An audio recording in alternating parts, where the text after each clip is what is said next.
జనవరిలో తెలంగాణ గ్రామ పంచాయతీ ఎన్నికలు జరగనున్నాయి. పంచాయతీ ఎన్నికలకు సిద్ధమవుతున్న తెలంగాణ సర్కార్ జనవరి 2వ వారంలో ఎన్నికల షెడ్యూల్ విడుదలకు ప్లాన్ చేసిన తెలంగాణ ప్రభుత్వం ఫిబ్రవరి 2వ వారంలో ఎన్నికల నిర్వహణ, సంక్రాంతి తర్వాత నోటిఫికేషన్ వచ్చే అవకాశం, 3 దశల్లో ఎన్నికలు నిర్వహించేందుకు ఏర్పాట్లు. తెలంగాణలో పూర్తయిన 95% కులగణన.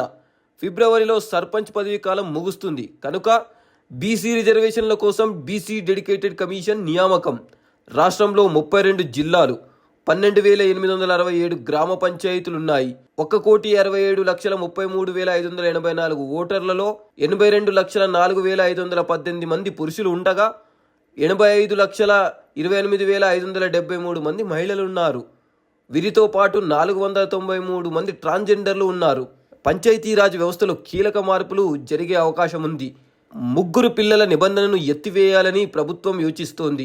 రిజర్వేషన్లలో మార్పులు చేర్పులపై వేగం పెంచిన తెలంగాణ ప్రభుత్వం 5 ఎంపీటీసీలతో ఒక ఎంపీపీ ఏర్పాటుకు సిద్ధం.